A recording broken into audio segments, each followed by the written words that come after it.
Tu es sur le point d'écouter un partage authentique et sans filtre où on aborde les grandes questions de la vie avec légèreté et où j'essaie de mettre en lumière la quête de sens que l'humanité traverse en ce moment parce qu'on va pas se mentir, c'est facile d'être perdu en ces temps troubles. Je m'appelle Noémie Turbide et je serai, l'instant d'une heure, l'exploratrice de l'invisible, le phare qui éclaire la tempête de nos psychés, ou bien le son en background pendant que tu fais ton ménage. Bienvenue dans la Lune.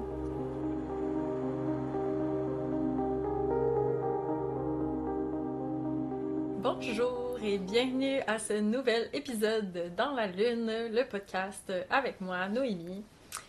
Aujourd'hui, là, c'est comme du bonbon pour moi. Premièrement, j'ai pas demandé beaucoup de précision sur le sujet d'aujourd'hui parce que c'est un sujet que je trouve qui est tellement qui fait tellement du bien. Juste l'annonce du sujet me fait du bien. Je vous explique. Dans le fond, là, le podcast d'aujourd'hui, ça va être une ode à l'amour. Hey, c'est-tu pas beau, ça? Rien qu'un peu. Mon Dieu, que je tripais. On approche doucement du solstice d'hiver, puis le solstice, c'est la journée la plus courte de l'année ou la nuit la plus longue. C'est la période de l'année ici où on vit le plus de noirceur. Ça peut sembler super négatif, là, dit comme ça, là, pour beaucoup de gens.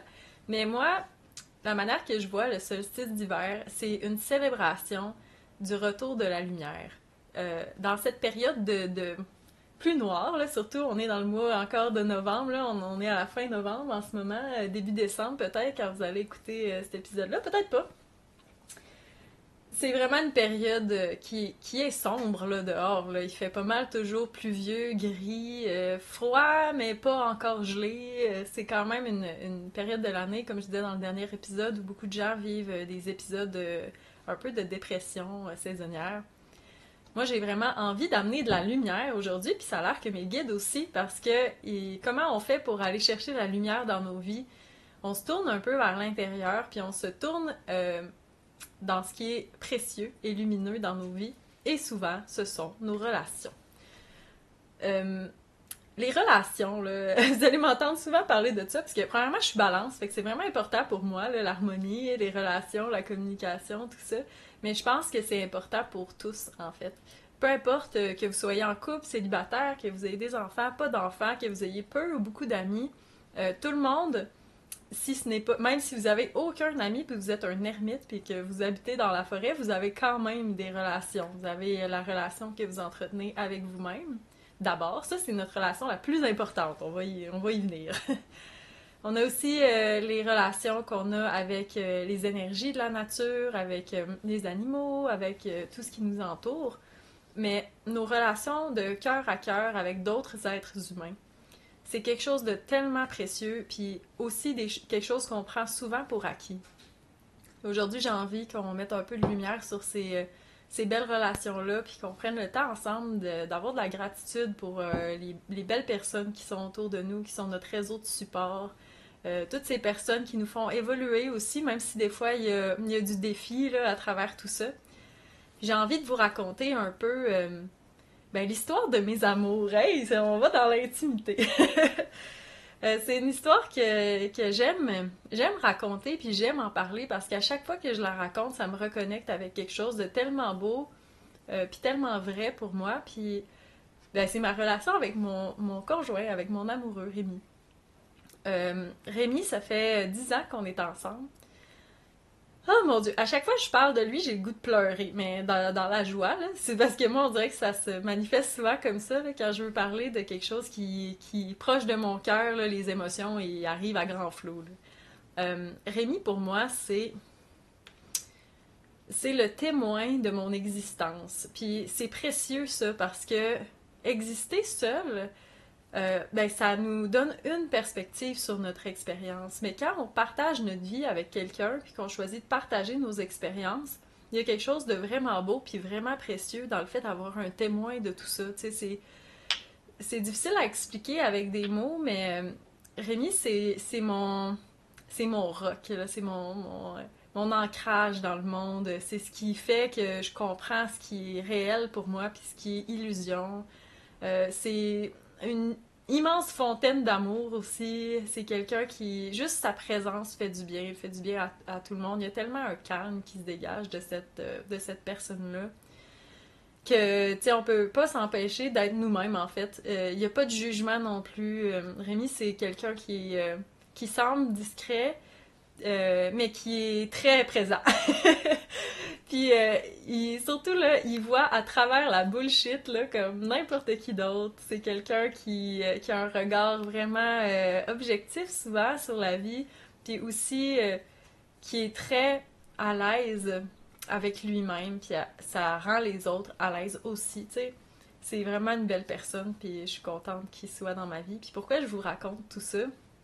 En fait, je pourrais même vous raconter plus de choses que ça. Je vais commencer au commencement. Rémi, c'est pas le père de ma fille Aurélie, qui va avoir 11 ans. J'ai été, dans le fond, dans une relation avant ça avec une très bonne personne aussi. Là. C'est vraiment mon ex-conjoint aussi. C'était vraiment un bel être. C'est quelqu'un de très aimant. Puis quelqu'un qui a vraiment des valeurs, c'est les valeurs à bonne place, comme on dit, qui veut le bien de sa famille. Puis je suis vraiment contente d'avoir partagé un bout de ma vie avec lui. Mais ce qui s'est passé, puis peut-être que tous ceux qui ont vécu des séparations ou qui êtes un peu dans ce processus-là en ce moment, peut-être que ça va résonner avec vous. Mais j'étais très jeune quand on a commencé à se fréquenter, mon ex puis moi. J'étais pas totalement dans mon authenticité à ce moment-là. Je faisais plutôt mettre de l'avant certaines parties de moi-même par peur de déplaire, par peur de déranger, par peur d'être différente, par peur de la persécution aussi, parce que, tu sais, je sais que ce que je suis vraiment, dans le fond de moi, ça dérange parfois. Ça dérange parce que c'est différent, parce que ça suit pas une trajectoire qui fit toujours avec la structure de notre monde. Puis j'étais pas encore assumée totalement dans ce que j'étais à cette époque-là. Fait que ce que je mettais de l'avant, puis ce que mon ex a appris à aimer, c'était un masque, finalement. Puis un jour, le masque est tombé, puis la relation a dû se transformer. On pouvait plus continuer, en fait, à poursuivre nos chemins de vie ensemble parce que moi, je prenais une direction qui était vraiment différente de celle que je pensais au départ. Tout était un peu en mouvement. Quand j'ai eu ma fille, ça a été vraiment une révélation. Ça a été le début de mon éveil spirituel, comme je racontais aussi un peu. Il y a eu tellement de mouvements à l'intérieur de moi que c'était impossible. Je veux dire, c'était impossible de suivre là, à ce moment-là. Là, c'est pour ça que j'ai pas de rancœur ou de ressentiment ou quoi que ce soit. Je trouve que ma séparation était justifiée. Elle s'est passée aussi. C'est sûr que ça vient toujours avec des défis, avec de la peine aussi. Tu sais, on fait des deuils. Dans le fond, c'est comme ça que ça. Une relation qui se termine, mais je veux pas dire se termine parce que quand on a des enfants, la relation, elle se termine jamais vraiment. Elle se transforme plutôt. Puis ça, c'est important d'en parler aussi parce que c'est quelque chose qui nous fait très peur en tant qu'être humain, j'ai l'impression, les fins, les coupures, terminer une relation, tourner la page, changer de chapitre, là, ça fait peur parce que ça nous plonge dans l'inconnu. Mais ce qui se passe, en fait, c'est plutôt une relation qui va se transformer. Puis oui, il y a de l'inconnu, ça fait partie de la beauté de la vie, en fait. L'inconnu, c'est là où se trouve la magie, comme je dis tout le temps. C'est pas dans ce qu'on peut prévoir, puis c'est pas dans ce qu'on répète non plus, c'est quand on change de trail. Là. C'est là qu'on trouve la magie souvent, puis on retrouve un peu plus de qui on est. Mais tout ça pour dire que j'ai vécu cette séparation-là, puis à peu près dans les mêmes moments où tout ça se tramait, j'ai fait la rencontre de ce bel être qui est aujourd'hui mon amoureux, mais qui était à l'époque mon ami. Rémi, ça a été un ami vraiment précieux parce que j'ai senti sa bienveillance. En fait, il était comme là pour moi, sans rien, tu sais, sans intention mauvaise ou, tu sais, sans penser trop dans le futur non plus. Il était juste présent à un moment où j'avais vraiment besoin de support, mais que je pouvais pas trouver ce support-là dans mon entourage ou dans mes relations existantes. Puis je vous explique pourquoi, c'est que il y a des moments dans la vie quand on change vraiment beaucoup, où notre famille, nos amis, ils ont une image de nous qui est cristallisée dans le passé. Mais comme moi, j'étais en reconstruction totale de mon être, avec mon bébé, puis c'est ça mon nouveau rôle de mère, là. Il se passait toutes sortes de choses à cette époque-là. Je pouvais plus vraiment compter sur le support de ces personnes-là que je connaissais parce que j'avais pas la liberté de changer comme j'avais besoin de changer. Fait que ça s'est manifesté chez moi en un retrait complet de presque toutes mes relations. J'ai vu aucun de mes amis durant cette période-là, aucune personne qui, ou presque, que je connaissais. J'ai été vraiment comme une ermite, là, un peu dans ma grotte, mais c'est parce que j'avais besoin de découvrir qui j'étais au fond. J'étais tellement perdue dans le noir, là. Dans le noir total, là. Puis je trouve que ça fait un parallèle quand même avec la période de l'année du mois de novembre, là. C'était vraiment une énergie très similaire, là. J'avais envie de juste comme être dans ma bulle, voir personne. Puis voir personne que je connaissais, mais c'est ça, ce qui est drôle, c'est que la vie m'a comme amené à un chemin quand même particulier, c'est que j'habitais dans le fond dans le même village que j'habite présentement. Puis à vraiment pas loin, là, je dirais comme un rang de différence de chez nous, il y a quelqu'un qui était Rémi, qui faisait une petite soirée, là, bien tranquille, dans le fond, à son chalet, le chalet de son père, plutôt à cette époque-là. Il faisait un feu avec des amis, puis moi j'aime vraiment être dehors, j'aime le plein air dans la vie, je suis une fille de forêt, là, vraiment, puis de nature, puis apparemment c'était un beau spot où il était, puis j'ai été invitée, en tout cas, entre deux affaires, à cette fête-là. Ma fille avait comme 2 mois, là, à cette époque-là, même pas, je pense, elle était vraiment petite. C'est la première fois que je m'autorisais à être autre chose qu'une maman allaitante. Puis j'étais allée voir ce qui se passait là, du coin autour du feu là, à cette époque-là. Puis ça a été une vraiment belle rencontre. Là. Dans le fond, j'ai vraiment aimé les gens qui étaient présents. C'était toutes des belles personnes, vraiment du monde sensible, sensé, avec une douceur. Puis j'avais rarement connu des gens comme ça. Puis Rémi, il m'a vraiment ben, je l'ai remarqué, c'est sûr. Premièrement, c'était lui qui faisait la soirée, là. Mais aussi, c'est qu'il y avait une débrouillardise, là. C'est comme incroyable. Tous ceux qui connaissent mon conjoint Rémi, là, ils savent là, que c'est une personne tellement là, pleine de créativité et de débrouillardise. Là. Il peut fabriquer n'importe quoi, il peut construire n'importe quoi. C'est comme un don, là. Tu sais, on parlait des dons de canalisation ou les dons spirituels de nos hypersens. Là. Rémi, c'est vraiment une personne très, très intuitive qui matérialise ses dons dans la matière. Lui, là, si tu lui demandes de construire une pyramide, là, il va savoir comment faire. Là. C'est quand même incroyable. J'ai beaucoup d'admiration pour mon chum. Puis aussi pour sa grande sensibilité, parce que ça, c'est une autre chose. Je pense que chez les hommes, la sensibilité, ça n'a pas toujours été une qualité qui a été appréciée à sa juste valeur, mais moi, c'est une des choses que j'apprécie le plus chez lui, c'est que il ressent fortement les choses. Il y a une perception du monde aussi qui est vraiment très ancrée dans son ressenti. En tout cas, je trouve vraiment que c'est quelqu'un qui vit avec son cœur, là, vraiment, puis ça, c'est beau. Puis j'aime ça. Fait que Rémi m'avait tout de suite comme marqué, mais j'avais vraiment pas d'idée là, à ce moment-là derrière la tête parce que j'étais pas en mode recherche de couple, de futurs prospects pour être en couple. Mais plutôt, j'étais comme en... Ben c'est ça, en reconfiguration de moi-même. Puis tout ce que je savais, c'est que je me sentais bien en sa compagnie. Je me suis sentie bien, je trouve qu'il avait pris soin aussi parce que, comme je vous disais, c'était la première fois que je m'éloignais de mon petit bébé pendant quelques heures. Puis j'étais un petit peu nerveuse, puis j'avais peur qu'elle manque de lait, là, parce que là, je tirais mon lait là, dans cette époque-là. Fait que là, il m'avait amené jusqu'en haut de la côte, parce que le réseau cellulaire pogne pas ici. En tout cas. Puis j'avais trouvé que c'était juste plein d'attention, tu sais, qu'il sorte de sa soirée, qu'il organise lui-même en pensant à mon besoin qui était de parler à mon ex pour savoir si ma fille était correcte, tu sais. Puis j'avais trouvé ça comme vraiment attentionné de sa part, puis tu sais, il voulait juste que je sois bien, puis ça, je l'ai senti tout de suite. Au fil du temps, la relation, elle s'est comme développée. On est devenus amis, on s'est mis à avoir des belles discussions sur toutes sortes de choses, mais ce que je trouve vraiment intéressant, puis ce que je raconte aussi à beaucoup de mes clients de tatou, parce que j'aime ça parler d'amour, c'est que j'étais tellement démolie, en fait, dans ce moment-là de ma vie que je pouvais pas être autre chose que moi-même. On dirait que j'avais plus d'idée de qui j'étais, là, mon identité. Il y en a qui appellent ça la mort de l'ego, là. Mon identité, elle a éclaté en 1000 morceaux. Si quelqu'un me demandait j'étais qui, là, j'avais aucune idée. Je savais pas quoi répondre autre que mon nom. Je m'appelle Noémie. Point. Tu sais, je savais plus j'étais qui du tout, du tout. Mais ça a créé de l'espace. C'est comme... c'est comme faire un ménage de fou là, dans sa maison. Là. Exemple qu'on vide toutes les possessions qu'on a dans notre maison, puis que là, on redéménage chez soi, ben on se rend compte que c'est ça, là, on va remettre les choses de manière plus intentionnelle, puis là, ça va nous construire notre réel chez nous, tu sais.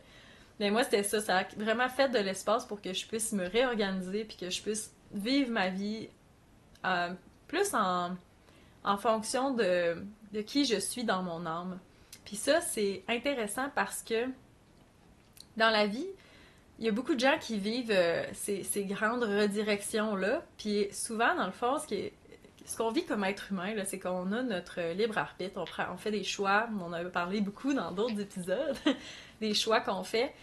Il n'y a rien qui nous est imposé. Là. Notre âme, nos guides, les esprits, là, peu importe comment vous appelez ça, Dieu, l'univers, personne ne nous impose rien, sauf quand on s'éloigne vraiment de notre essence. On ne peut pas vivre si on n'est pas animé par notre âme.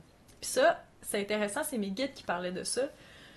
Euh, on, on doit être en contact. En fait, plus on est en contact avec notre essence puis avec notre âme, notre parcours de vie se fait de façon fluide, dans le plaisir aussi, dans la joie.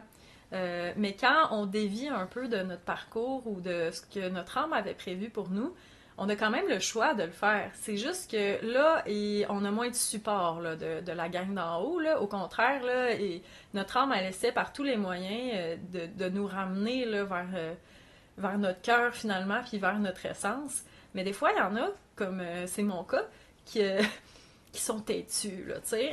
Et moi, je suis têtue dans la vie. Puis je n'avais pas peur de l'admettre, ça m'a pris des messages forts, très forts, pour que finalement, je dévie de ma traque. Puis tu sais, je dis ça avec beaucoup d'amour quand même de moi-même, là. Ça reste que j'étais jeune pour avoir fait ce move-là, puis je suis fière de moi pour ça, puis je tiens à le dire, parce que c'est important de s'honorer aussi dans nos processus.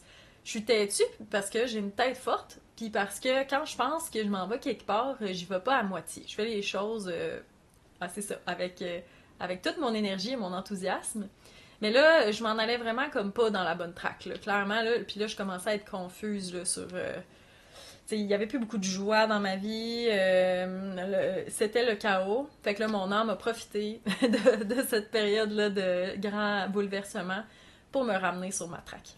Revenons à Rémi. Fait que c'est ça, notre amitié s'est développée. Puis je me suis rendu compte que plus j'étais moi-même, en fait, quand il a commencé à naître les premiers balbutiements de notre amour, qui était d'abord de l'amitié, qui est une maudite belle base pour l'amour en passant, là, si on pouvait commencer par être amis, hommes et femmes ensemble, il se passerait bien des belles affaires. Hein? On peut combiner nos forces puis créer des très belles choses quand on a des relations d'amitié intersexes, là. Il y en a plein qui croient que ça n'existe pas, là, être ami avec des personnes de l'autre sexe, parce que finit toujours par en avoir un qui tombe en amour avec l'autre, et ci et ça, là. Moi, je vous le dis, là, c'est pas vrai, j'en ai plein des amis garçons que j'adore dans ma vie, j'ai des amis filles aussi, même chose pour mon chum, on a vraiment un beau... je trouve un beau mélange de genres et dans nos vies, puis ça se peut très bien. Mais quand il y a de l'amour qui a à se développer, ça crée une fondation vraiment solide, en fait, l'amitié, parce on sait que quand on est amis, il y a moins d'attentes. Je m'explique un peu, moins d'attentes par rapport à ce que doit être l'autre. On est plus souvent ouvert à accepter les autres quand on a une relation d'amitié. On ne demande pas à un ami de combler tous nos besoins, par exemple.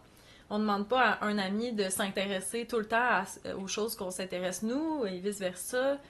On est souvent plus ouvert puis plus fluide dans nos relations d'amitié. Puis aussi, on est moins attaché à ce que ça doit avoir de l'air. Je trouve qu'il y a plus de diversité dans les relations d'amitié en général que dans les relations de couple, ou du moins plus de diversité apparente. Mais quand la base se crée sur cette fondation-là, puis que la relation évolue en relation d'amour, là, ça fait juste aider. Parce que après, tu sais, quand ça transitionne tout ça, puis qu'on devient un couple, souvent on peut se pogner là, à avoir des attentes, puis à faire comme, OK, là, à cette heure, on sort ensemble, fait que c'est ça qui va se passer. Mais je trouve que de se ramener après c'est ça, à la source de l'amour qui était d'abord l'amitié, puis ensuite d'ajouter une couche de romance là, à travers tout ça, ça peut faire des relations qui sont vraiment belles, puis qui sont vraiment saines, puis qui sont basées dans quelque chose de vrai, puis d'authentique. Puis avec Rémi, c'est comme quelque chose que j'apprécie vraiment, c'est que jamais, pas une fois, il m'a demandé d'être autre chose que moi-même. Puis ça, là, c'est tellement précieux pour moi, là. Jamais il m'a imposé d'être qui que ce soit d'autre, puis au contraire, quand je... Là, ça me rend fou l'émotive. Bon, on a mis à braille dans son podcast, c'était sûr. Quand je parle de Rémi, je pleure. En plus, c'est lui qui édite les vidéos, fait que je sais pas s'il va se rendre à ce bout-là dans l'écoute du podcast, mais il verra bien. J'aime ça, parler de lui. Même qu'au contraire, quand je m'éloigne de mon essence, il est un des premiers à s'en rendre compte, là, tu sais, il me connaît bien, puis là, il fait comme, c'est pas toi, me semble, ça, là, tu sais, puis ça me ramène là, automatiquement. Puis moi, c'est la même chose, tu sais, Rémi, au début, c'était quand même, moi, j'avais un petit peu le pattern d'essayer de plaire, là, comme ben des gens, ben des femmes aussi, je pense qu'on est quand même...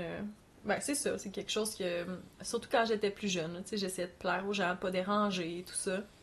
Mais Rémi, lui, il est tellement lui-même là, que tu sais, il y a pas ce pattern-là. Fait que ça m'a. Tu sais, ça me surprenait même. Je disais, voyons, tu sais, parle, là, t'es comme obligé de parler quand on a une soirée, là, faut que t'animes les gens, pis tout, là, tu sais, je m'étais fait la réflexion, mais lui, s'il est fatigué pis il a pas envie de parler, il va être présent, il va être content, mais il va comme pas parler. Puis, hey, ça me rendait, là, j'étais pas sûre au début, là, de tout ça, tu sais. Ça m'a vraiment fait cheminer parce que j'ai compris que dans cette situation-là, ce qui me titillait, c'est que moi, je m'obligeais à animer quand ça me tente pas, je m'obligeais à être plus énergique que l'énergie que j'avais réellement à ce moment-là. J'avais de la misère à me présenter, même à mes amis proches, comme dans l'état que j'étais vraiment, si j'étais fatiguée, je faisais semblant d'être pas fatiguée, mais tu sais, ça se faisait tout seul, là, de façon très inconsciente, tout ça. Mais la présence de Rémi, qui était vraie, là, dans le fond, il était en cohérence avec son état du moment. Ça m'a vraiment aidé à accepter de faire ça aussi, puis de me rendre compte que non seulement les réactions des gens, ils peuvent être comme un peu déstabilisés s'ils ont un peu ce pattern-là, eux aussi, mais en général, c'est très bien, c'est bien correct. En fait, c'est bien correct d'être soi-même, c'est bien correct de se présenter de manière authentique, là, puis c'est une des choses qu'il m'a appris, puis c'est une des choses que j'ai vraiment apprécié aussi de lui, que jamais il m'imposait là, de me changer. Il n'a jamais essayé de me changer, il m'a juste toujours accepté comme je suis, puis il a aussi toujours été capable de voir la lumière que j'ai, parce que ce que je trouve très beau dans un couple aussi, bien sûr, quand on prend le temps de faire ça, c'est que moi, c'est pas difficile, là, vous voyez bien, là, c'est pas difficile pour moi de trouver des qualités à Rémi, là. Tu sais, je la vois, sa lumière, là, je la vois chaque jour, là, puis je vois à quel point c'est une personne qui est bien enracinée, là, dans la vie, puis qui utilise ses forces, puis il crée des belles affaires, puis il est plein d'amour. Ben, j'ai pas de misère à voir ça en lui, mais souvent, on a plus de difficultés à le voir en nous-mêmes. Puis l'autre point aussi que j'aimerais aborder par rapport aux relations, c'est que la raison pourquoi ma relation avec Rémi est aussi... ben moi, je la trouve belle, puis je la trouve saine. Mais comment on en arrive là, c'est que c'est important de cultiver l'amour de soi-même. Fait que quand on apprend à être nous-mêmes, puis à se connaître davantage, des fois on tombe sur des trucs qu'on n'est pas sûr d'aimer, tu sais. Mais c'est important de se donner de l'amour puis de s'accepter comme ça. Tu sais, il y a des choses qu'on peut améliorer, on peut changer, mais c'est toujours dans l'amour qu'on change, pas en se pensant inadéquat, pas en s'aimant pas, là, tu sais. Par exemple, mon petit côté people pleaser, là, il y en a qui appellent ça de même, là, de mon adolescence et ma vie de jeune adulte, là, c'était facile pour moi de pas m'aimer pour ça. J'étais comme, crème Noémie, veux-tu bien juste comme être vrai, puis arrête d'essayer de plaire à tout prix, là, c'est quoi que ça fait, là, puis tu sais, si quelqu'un avait de l'air de pas m'aimer, là, c'était vraiment grave, pour moi, je voulais comme que tout le monde m'aime, puis, tu sais, je sais qu'il y a plein de gens qui sont comme ça. Et quand je suis tombée là-dessus de moi-même, j'ai fait l'effort conscient de me dire pourquoi t'es comme ça. Ben, je sais d'où ça vient, tu sais, ça vient de certains conditionnements, puis tout ça.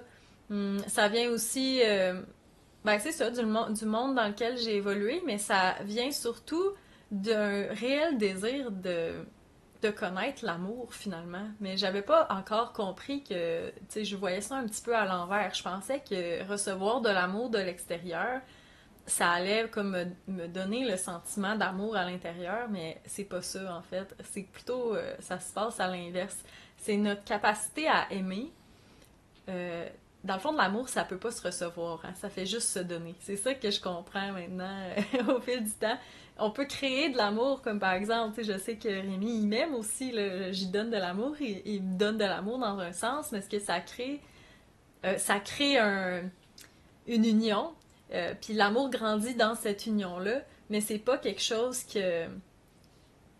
qu'on reçoit si on le donne pas, puis si on se l'accorde pas à nous-mêmes. Ça, c'est vraiment très important. Puis je sais pas pourquoi que j'ai comme été guidée de vous parler de ça. Là, ça parle dans ma tête en même temps aujourd'hui, c'est vraiment particulier, là. Mais vraiment comme quelque chose qui veut passer par rapport à l'amour. Puis apprécier ce qu'on a dans nos vies, comme les amours qu'on a autour de nous, ce qu'on peut donner comme amour, mais ce qu'on se donne en amour à nous-mêmes aussi. Là. Ça, c'est vraiment très, très, très précieux, très important. Puis c'est tout ce qu'il y a à faire, apprendre à aimer puis à s'aimer surtout, là. Puis le reste suit.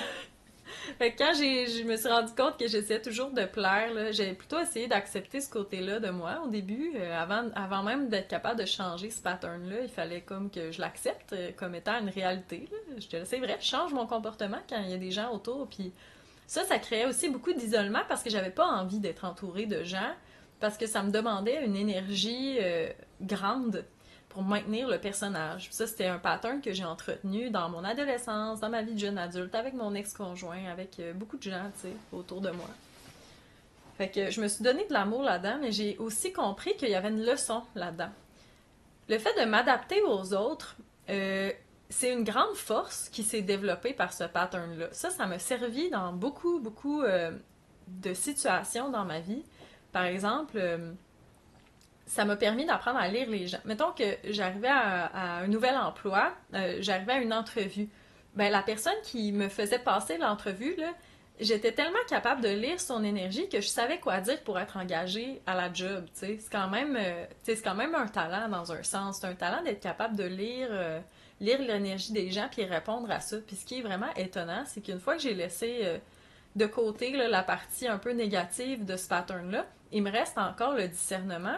C'est facile pour moi lire quelqu'un. C'est facile aussi pour moi de connaître les intentions de la personne qui est en face de moi.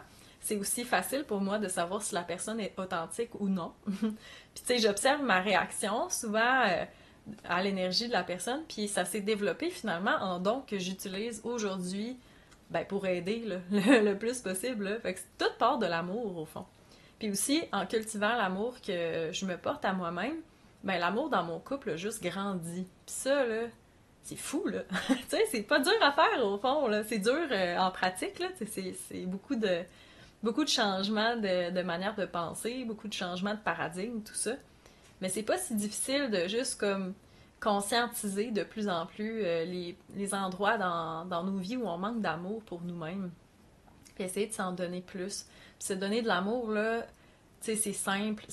L'univers est pas compliqué. C'est ça que je réalise. On complique tellement les choses, là. On mentalise tout, là. Les êtres humains, on est drôles, là. Mais l'univers est pas compliqué. Tu sais, la loi de la réciprocité, là, c'est comme ce que t'aimais, tu reçois, dans le fond. Fait que si tu te donnes de l'amour, t'aimais de l'amour. Si tu donnes de l'amour, tu reçois de l'amour. Tu sais, c'est tellement... Tout est comme vraiment simple au fond, mais c'est dans la simplicité que se trouve le défi. Tu sais, on a de la misère à faire les choses quand ça nécessite pas un protocole super complexe, tu sais. Si je vous dis aujourd'hui que je vous donne le défi de vous donner de l'amour, là, mais de l'amour pur et vrai, ça veut dire que si vous vous pognez à faire quelque chose que vous aimez pas ou à ressortir une partie de vous que vous aimez pas, là, vous vous arrêtez puis vous vous dites, OK, il y a quelque chose là-dedans qui est utile à ma vie. Il y a une raison pourquoi j'ai développé cet aspect-là de ma personne ou une raison pourquoi je suis comme ça. Je m'accepte telle que je suis. Puis ensuite, on peut changer le comportement, mais on n'est pas obligé de saillir pour ça. On peut accepter qu'on a un pattern, puis savoir qu'on a de la valeur quand même. On est des belles personnes. Chaque être humain qui est incarné sur la Terre en ce moment ils ont une belle âme au fond, là. Tu sais, il y a peut-être quelques exceptions, là, en tout cas. Puis là, je veux pas créer de la chicane ou de la division encore plus, là. Je trouve qu'il y en a tellement de la division en ce moment, là. Ah, c'est un autre sujet, on va y aller aussi. La division, là. Moi, je suis tellement pour l'unité dans la vie, là. Je pense que on est rendu à un point où il faut commencer à fonctionner comme société, comme des individus qui sont tous interreliés entre eux. Fait que ça veut dire que quand on travaille sur nous, qu'on apprend à se donner de l'amour, là, on fait non seulement du bien à nous-mêmes, à ceux qui nous entourent, mais on fait du bien à l'humanité en général, parce qu'on est tous en lien énergétique les uns avec les autres. Fait que ouais, je voulais juste dire ça. Mais je veux pas créer de la division, mais chaque être humain a de la valeur, puis chaque vie a de la valeur, une valeur égale en fait. Tu sais, il y a personne qui est au-dessus de personne dans notre monde. Ça, c'est une grande illusion, là. On est tous à l'horizontale, là. On vit sur cette terre, puis on essaie de faire de notre mieux pour faire de cette vie une belle vie qui aura valu la joie d'être vécue, tu sais. Fait qu'on peut-tu arrêter de se juger un peu, juger les autres, se juger nous-mêmes? Ça, là, le jugement, c'est souvent ancré dans la peur. Puis la peur, c'est le contraire de l'amour. Parce qu'on pense souvent que l'inverse de l'amour, c'est la haine.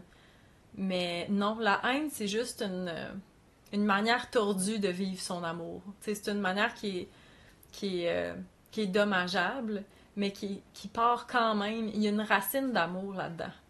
La peur, par exemple, ça, c'est quand il n'y a pas d'amour. Quand on a peur d'être inadéquat, c'est parce qu'on s'aime pas. Quand on a peur de déplaire, c'est parce qu'on s'aime pas.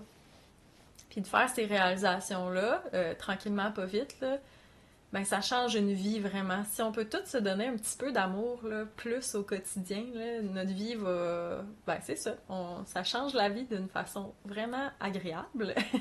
Puis on fait des belles découvertes aussi sur le chemin de l'amour de soi. On découvre les amours sains. Tu sais, je trouve ça beau, là. Une relation de couple saine, là, c'est le fun, là. Je veux dire, c'est pas plate. Tu sais, c'est une relation...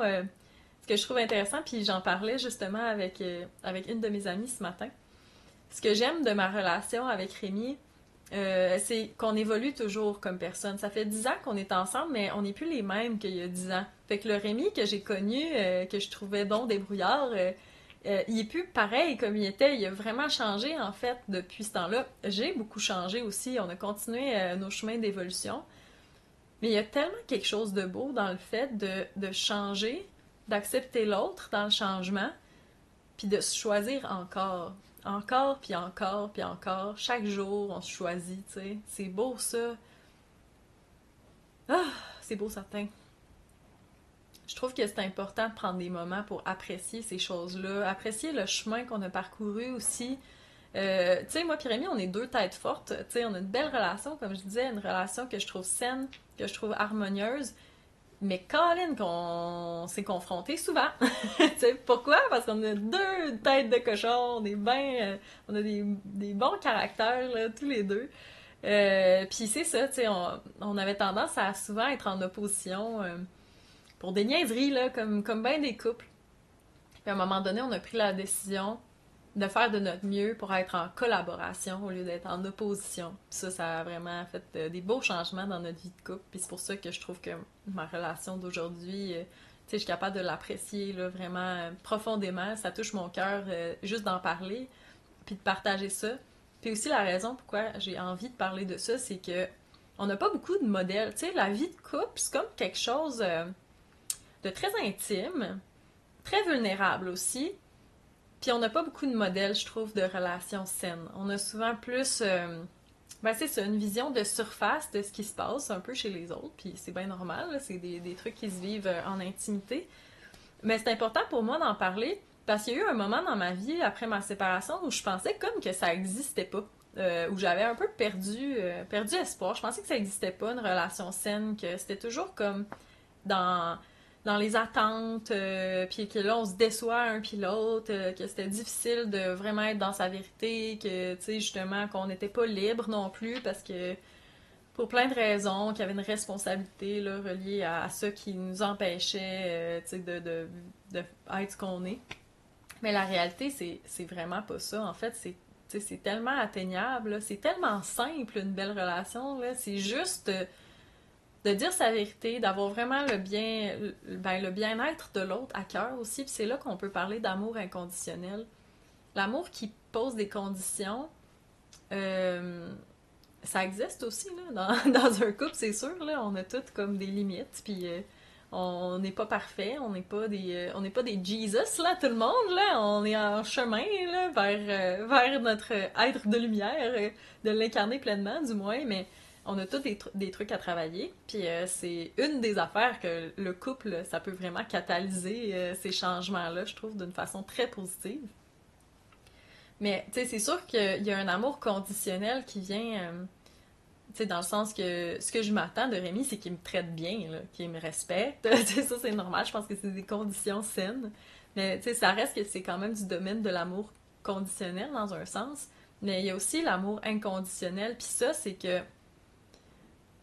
j'ai tellement le bien-être de Rémi, le mien, celle de ma fille, c'est tellement important pour moi que si un jour je fais le constat conscient que notre relation, ça y apporte pas du bien, je serais prête, même si ça serait très douloureux, à laisser aller la relation. Tu sais, j'ai pas envie que ça fasse ça, là, comme n'importe qui, mais tu sais, juste, c'est important quand même de se questionner sur ce genre de truc-là. Tu sais, à quel point mon amour, il est.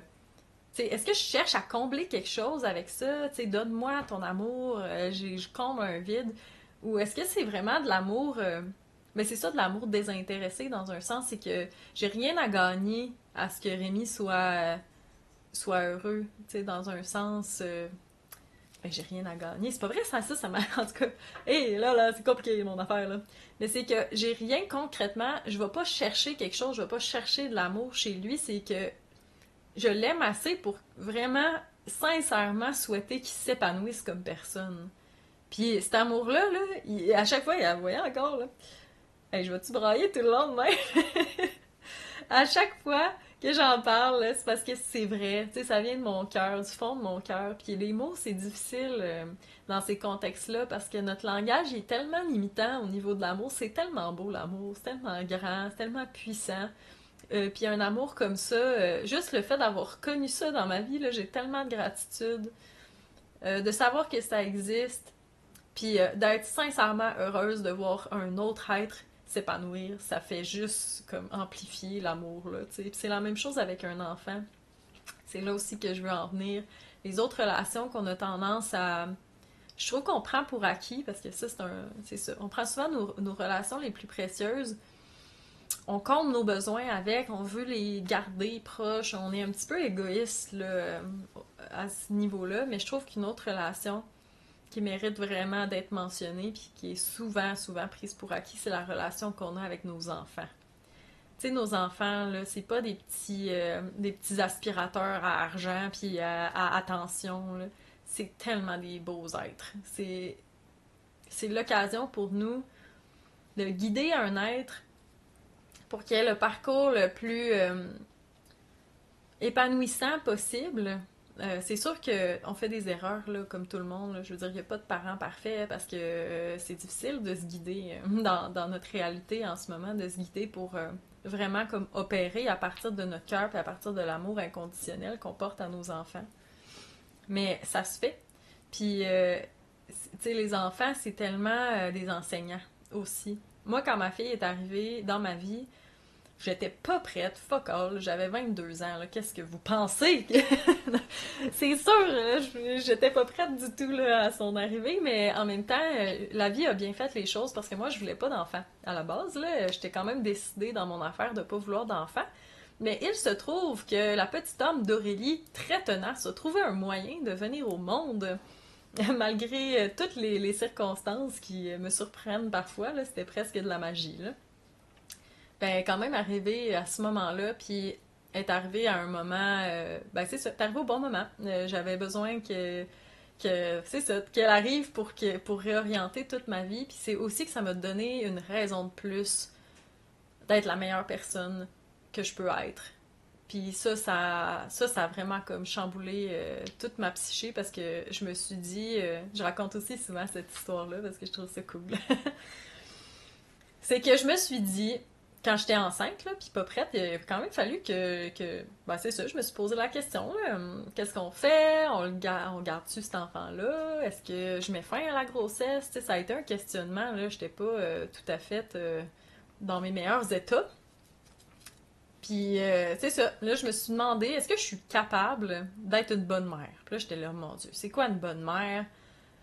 Ah, c'est quoi ça, tu sais? Fait que là, j'étais tout mêlée. Puis là, je demandais à du monde autour de moi, là, tu sais, c'est quoi une bonne mère, là? Qu'est-ce qu'on fait pour être une bonne mère? Puis, à un moment donné, il y a quelqu'un qui m'a répondu, mais j'arrive pas à me souvenir c'est qui, mais le message est resté, par exemple.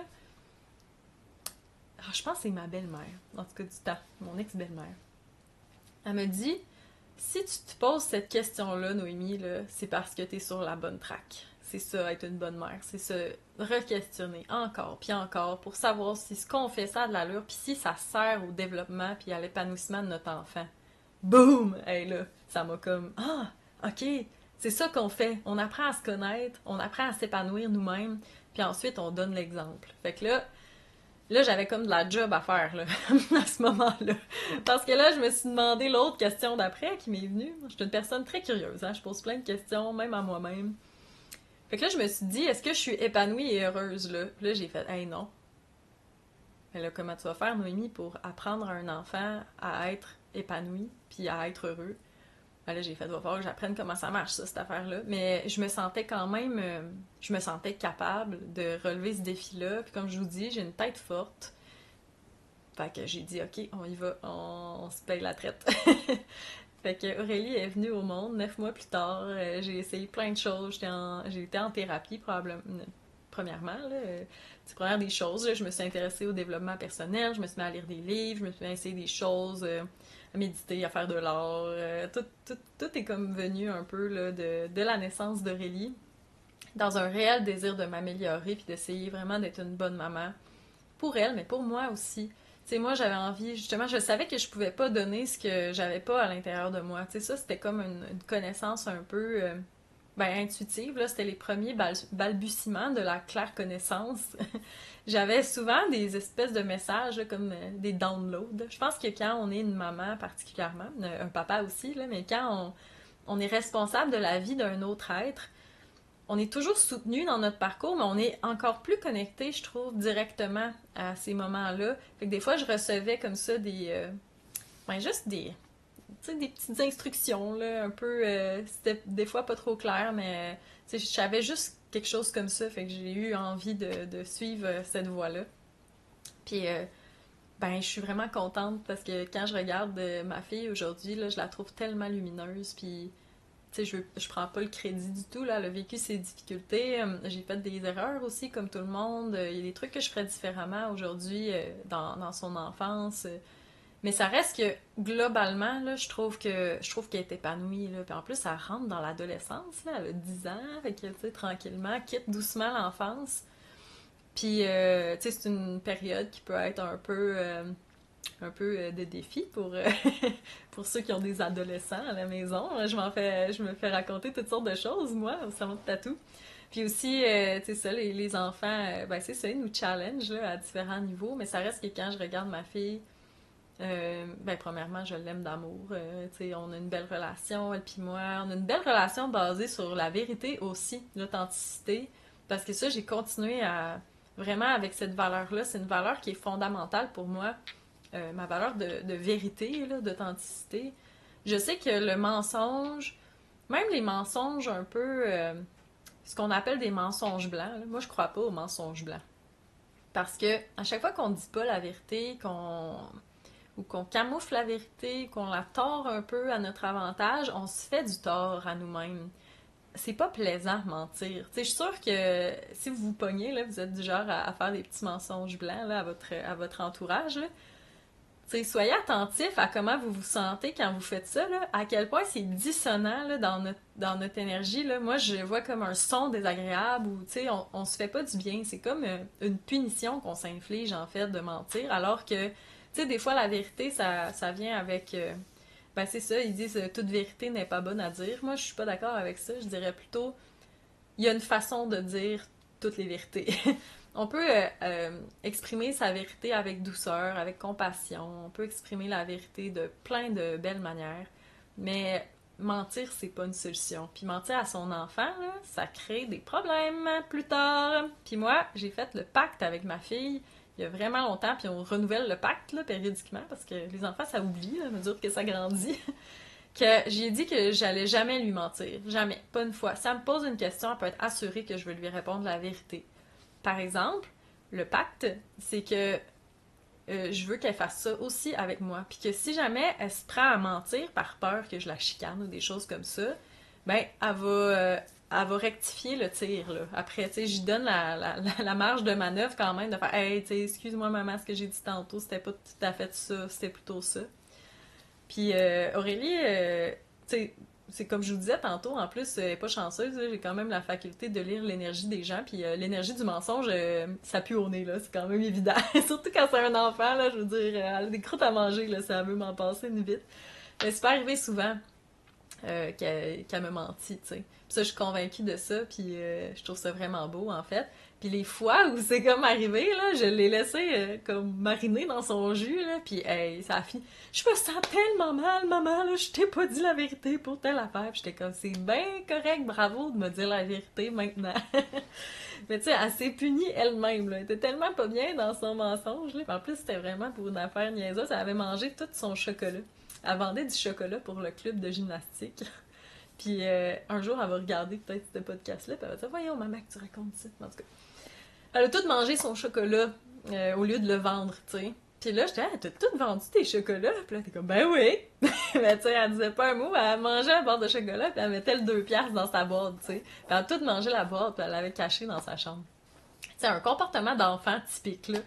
Elle faisait son expérience. Puis là, moi, quand elle me dit oui, là, j'étais pas sûre de son affaire. Puis là, je descends en bas. Puis là, plus que, tu sais, j'étais comme intuitivement, là, justement, là, j'étais, hey, qu'elle m'en passe une vite. Mais là, je me suis dit, je vais rien dire. Puis on va voir ce qui se passe. Puis je pense que le lendemain matin, là, elle était comme, maman, j'ai tout mangé mon chocolat. Mais là, dans ces moments-là, je trouve que c'est quand même la clé un peu, là, c'est que j'aurais pu faire, hey, qu'est-ce que t'as fait là? Tu m'as menti, c'est full important pour moi, la vérité. Mais c'est pas ça que tu veux, là, tu sais, dans le fond, ce qu'elle tu sais, oui, elle m'a menti, puis ça, c'était... Elle a comme pas respecté le pacte. Mais après, elle me dit la vérité, par exemple. C'est ça que j'ai souligné plutôt. Tu sais, j'ai dit bravo de... Tu sais, je sais que t'avais peur de te faire chicaner, puis tout ça. Tu sais, c'est pas que je chicane très fort dans la vie, là. Je suis quand même assez douce comme maman, là.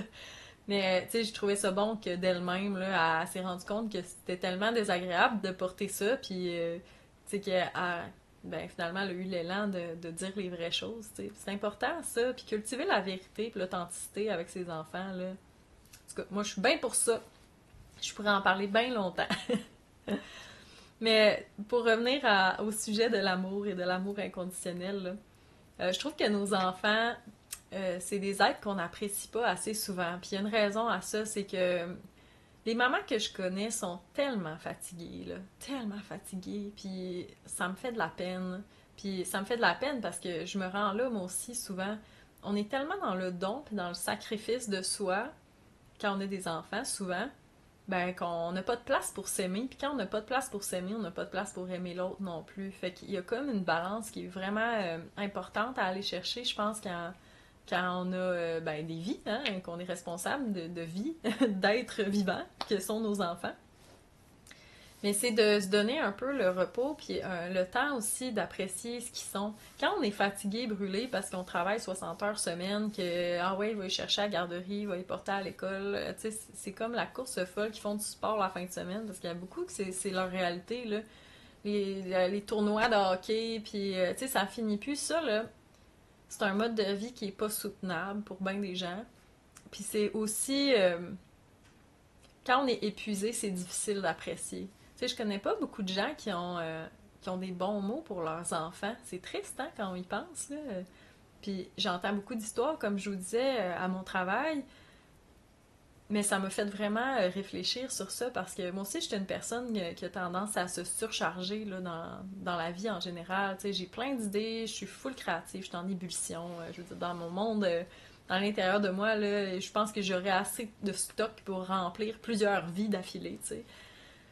Mais des fois, Puis ça c'est une des choses que j'aurais fait différemment, avoir su avec ma fille, c'est que j'aurais pris plus le temps de l'apprécier, tu sais, apprécier les moments que je passe avec elle, parce que quand je suis pas complètement brûlée, là, j'ai vraiment du fun avec ma fille, tu sais, c'est beau, là, c'est beau voir un enfant grandir, être dans son imaginaire, tu sais, la voir, moi, ma fille est super théâtrale, là, puis c'est drôle parce que moi, j'étais plutôt timide quand j'étais enfant, pour plein de raisons, mais je trouve ça beau de la voir comme ça, parce que je sens qu'au fond de moi, j'aurais pu avoir cette étincelle-là, tu sais, puis c'est pas pour rien que je fais un podcast, que ça me gêne pas d'être là devant une caméra ou quoi que ce soit, là, c'est que j'aime ça partager, j'ai un immense besoin d'expression puis de partage, puis je reconnais cette même étincelle-là chez ma fille qui l'exprime, là, tu sais, puis c'est beau de la voir, là, elle est tellement belle à voir aller, tu sais.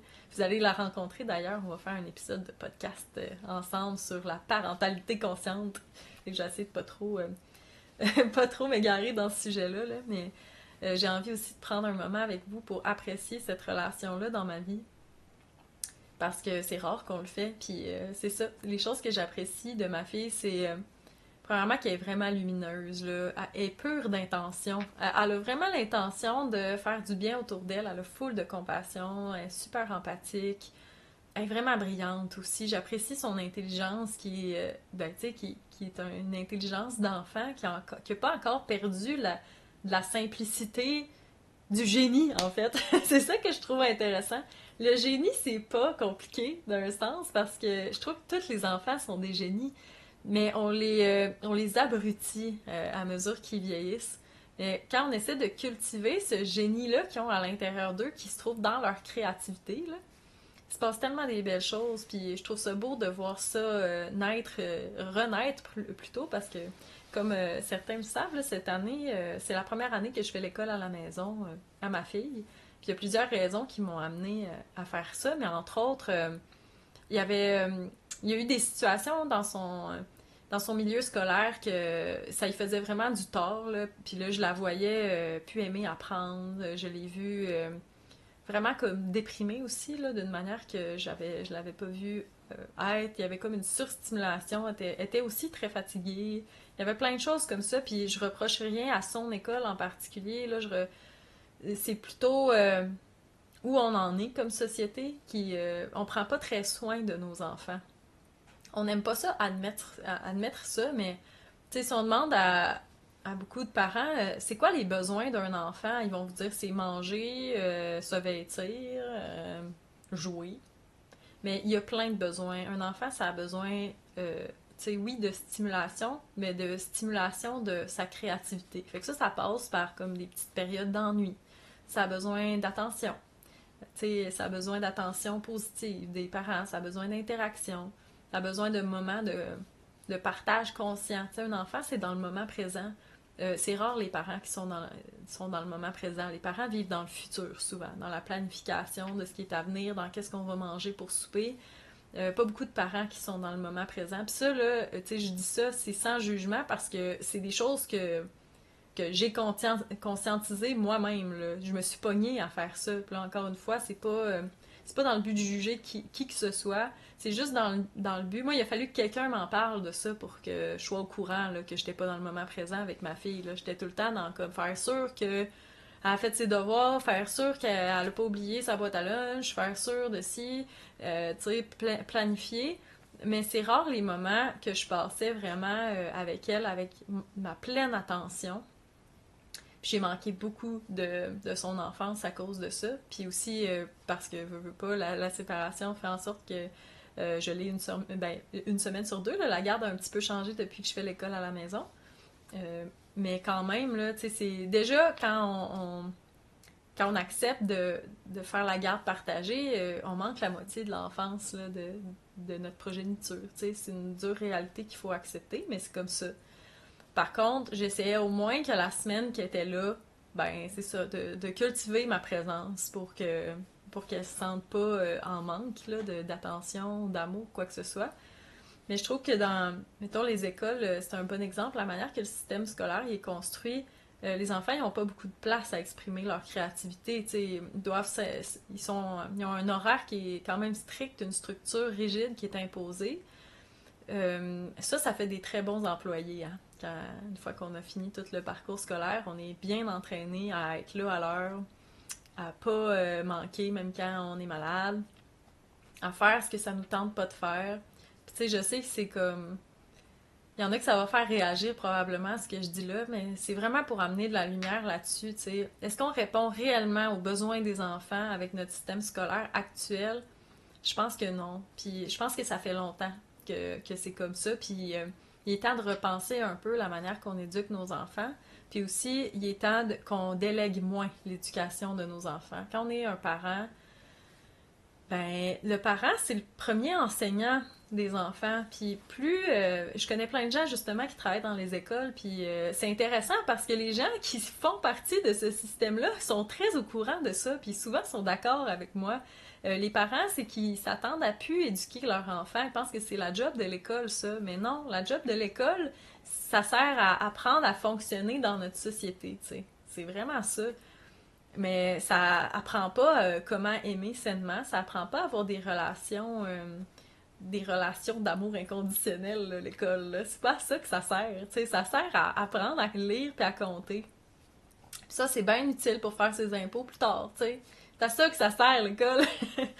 Mais aussi, tu sais, les intervenantes, j'ai vraiment beaucoup de respect, hein, d'ailleurs, pour les enseignantes, tous ceux qui sont en charge de soutenir les enfants qui ont des difficultés d'apprentissage, qui vivent aussi des difficultés au niveau de la santé mentale. Il y a tout un réseau là, de très belles âmes qui sont là chaque jour, jour après jour, dans des conditions qui sont très difficiles parce que il y a de plus en plus d'enfants qui sont pas capables de s'adapter à ce système scolaire-là, puis il y a de plus en plus de parents qui s'occupent pas non plus de l'éducation de leurs enfants, puis qui ils s'en débarrassent finalement, ils font les enfants, puis après il les envoie comme à quelqu'un d'autre, que ce soit à la garderie ou à l'école, tu sais. Mais j'ai vraiment beaucoup de respect pour toutes ces personnes-là qui essaient de changer les choses de l'intérieur puis qui font de leur mieux pour que les enfants y aient un soutien, tu sais. Parce qu'il y a beaucoup d'enfants qui n'ont pas de soutien. De l'extérieur, ça peut avoir de l'air vraiment beau, ils vont avoir du beau linge de marque, puis, mais les enfants sont plugués sur des iPads chez eux. Ils bougent plus. Ça, c'est un besoin que les enfants ont. Ils ont plein d'énergie. C'est comme des petites batteries, eux autres. Là. Sont toutes neufs. Là. Ça circule dans ces petits corps-là. Puis ils sont en pleine expansion, sont en pleine croissance. Ils ont besoin de bouger. Ça, je suis convaincue de ça. Là. Personne va me faire changer d'avis. Là. Les enfants ne bougent pas assez à l'école. Puis ma fille, c'en est une qui a besoin de bouger. Ça. Fait que quand là, ça commence à être survoltée là, dans la maison, je l'envoie courir dehors, puis ça fait toujours du bien. Elle s'en va parler aux arbres, puis à la rivière, elle me revient toujours dans un bel état. En tout cas, bon, là, j'ai pogné une vague de passion là, par rapport à ça, mais je voulais surtout qu'on apprécie davantage nos enfants. C'est un privilège d'être un parent. C'est pas non plus... ça devrait pas être une corvée. Tu sais, c'est pas facile, là, c'est pas ça que je dis, là. C'est plein de défis. Être une maman, c'est probablement la chose la plus difficile que j'ai dû apprendre dans ma vie. Mais quand même, c'est aussi un des plus beaux cadeaux que la vie m'a fait. Puis je suis tellement contente aussi que je suis contente qu'elle existe, ma fille. Je suis vraiment heureuse de ça. Ah, encore des émotions. Quand c'est vrai, ça vient avec les petites larmes aujourd'hui, hein?